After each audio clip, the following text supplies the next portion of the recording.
Good morning, students. My name is Tarun Sharma from विश्वास school. तो आज हम हमारी इस ऑनलाइन क्लासेस के अंदर एक टॉपिक करने जा रहे हैं गमक। गमक का अर्थ और उसके प्रकार। तो आज हम गमक के अर्थ और प्रकार के बारे में जानेंगे कि गमक क्या होता है। गमक शब्द संस्कृत भाषा का शब्द है। इस शब्द की उत्पत्ति संस्कृत भाषा की गम धातु से हुई है। संस्कृत के अंदर धातुएं होती हैं, जो क्रिया का मूल रूप होता है उसे धातु कहा जाता है। तो गमक शब्द की उत्पत्ति संस्कृत भाषा की गम धातु से हुई है, जिसका मीनिंग होता है जाना। तो इस प्रकार संगीत में गमक का अर्थ हुआ स्वर का विशेष प्रकार से प्रयोग किया जाना। मतलब स्वर का विशेष प्रकार से प्रयोग किया जाना गमक कहलाता है, जिससे रागों की रंजकता बढ़े। रंजकता का मीनिंग होता है सुंदरता। स्वर का विशेष प्रकार से प्रयोग किया जाना जिससे रागों की रंजकता बढ़े, मतलब सुंदरता बढ़े, उसे कहते हैं गमक। आगे है डेफिनेशन है इसकी कि स्वरों का, पंडित शरंग जी ने ये डेफिनेशन दी है कि स्वरों का विशेष प्रकार का कंपन जिसे सुनकर श्रोता का मन, श्रोता होता है सुनने वाला, श्रोता का मन सुख का अनुभव करता है, वो गमक कहलाता है। दोबारा से रिपीट कर रहा हूं कि स्वरों का विशेष प्रकार का कंपन जिसे सुनकर, क्योंकि स्वर जब हम प्ले करते हैं सा रे गा मा पा धा नी सा, तो जब हम उसको प्ले करते हैं, पुश करते हैं, दबाते हैं तो एक कंपन उत्पन्न होता है। तो उसी जो विशेष प्रकार का जो कंपन होता है स्वरों का, और जिसे सुनकर श्रोता का मन, श्रोता मतलब सुनने वाला का मन सुख का अनुभव करता है, वो गमक कहलाता है। उसके बाद पारस देव एक संगीतकार हुए, उन्होंने भी गमक की परिभाषा देते हुए कहा है कि स्वरों का विशेष प्रकार का आंदोलन। आंदोलन मतलब कंपन, मतलब इन्होंने उसकी जगह आंदोलन वर्ड प्रयोग कर दिया कि स्वरों का विशेष प्रकार का आंदोलन जो राग के सौंदर्य में चार चांद लगाए, वह गमक है।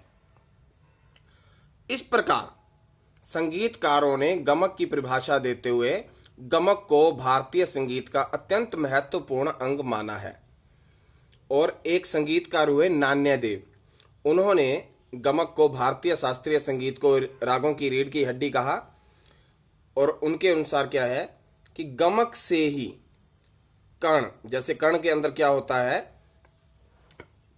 कि हम आगे वाले स्वर को, या मुख्य स्वर से जो आगे स्वर होता है या पीछे वाले स्वर, उसको स्पर्श करते हैं। तो ऐसे ही गमक के अंदर होता है, आगे वाले स्वर या पीछे वाले स्वर को स्पर्श किया जाता है, जो कंपन आता है वही गमक है। तो ऐसे ही गमक से ही कर्ण, मेंढ, खटका, मुर्की और आंदोलन की उत्पत्ति हुई है। तो इसके बाद आपने यहां से करना है कि गमक से ही कर्ण, मेंढ, खटका, मुर्की, आंदोलन की उत्पत्ति हुई है। उसके बाद है गमक के प्रकार। नारद मुनि ने अपने ग्रंथ संगीत मकरंद में 19 प्रकार के गमकों का वर्णन किया है। और पंडित शरंगदेव, जिनके अनुसार, जिन्होंने मतलब एक संगीत रत्नाकर एक ग्रंथ लिखा है, वो पंडित शरंगदेव, उन्होंने अपने ग्रंथ संगीत रत्नाकर में गमक के 15 प्रकार बताए हैं। और आधुनिक संगीतकार गमक का प्रयोग गायन के साथ साथ वादन में भी करते हुए गमक के 15 प्रकार मानते हैं। वो 15 प्रकार दिए गए हैं यहाँ, जैसे कंपित, स्वफुरित, आहत, आंदोलित, पल्लवित, उल्लासित, त्रिभिन्न। तो हम इसमें से कुछ ही गमक के प्रकार करेंगे, क्योंकि आपके जो पाठ्यक्रम में है ये 3 नंबर का ये क्वेश्चन आता है, तो हम उसके अकॉर्डिंग कुछ हम गमक के प्रकार करेंगे। जैसे ये फर्स्ट जो पहला है कंपित गमक, जो पहला प्रकार है इसका कंपित गमक। कंपित शब्द की उत्पत्ति, नाम से ही पता चल रहा है कि कंपित का मतलब है कंपन, कंपन मतलब कांपना। तो कंपित शब्द की उत्पत्ति संस्कृत भाषा के कंपन शब्द से हुई है, जिसका अर्थ है कांपना। तो कंपित शब्द संस्कृत भाषा का शब्द है, कंपन शब्द से इसकी उत्पत्ति हुई है और मीनिंग है इसका कांपना। जब मुख्य स्वर के साथ, मान लो सा मुख्य स्वर है, मुख्य स्वर के साथ उसके आगे वाला स्वर या पीछे वाले स्वर का प्रयोग बार बार और तेजी के साथ किया जाए, मतलब बार बार किया जाए और तेजी के साथ किया जाए, तो जो ध्वनि हमें सुनाई पड़ती है वह कंपित गमक है। मतलब मुख्य स्वर से या तो हम आगे वाले स्वर को बार बार और तेजी के साथ प्रयोग करेंगे, या फिर यहाँ आगे वाले स्वर को या पीछे वाले स्वर को, तो उस स्वर को बार बार तेजी के साथ प्रयोग करने से जो ध्वनि हमें सुनाई पड़ती है तो वो कहलाती है कंपित गमक। उसके बाद है नेक्स्ट पॉइंट सफुरित। कंपित में क्या मतलब था, जोर जोर से प्रयोग करना और तेजी के साथ करना। सफुरित शब्द ये भी संस्कृत भाषा का शब्द है, जिसका अर्थ है, कंपित का मतलब था कांपना, सफुरित का मीनिंग होता है तेजी से कांपना, तेजी से कांपना। जब कंपित स्वर का प्रयोग, जो कंपित स्वर था, जब उस स्वर का प्रयोग अति शीघ्रता के साथ किया जाए, मतलब तेजी से भी तेज हो गया, उसमें तेजी से होता है और इसमें क्या होता है कि जब जो कंपित स्वर हमने प्रयोग किया उस स्वर का प्रयोग अति शीघ्रता के साथ किया जाता है तो उसे सफुरित गमक कहते हैं।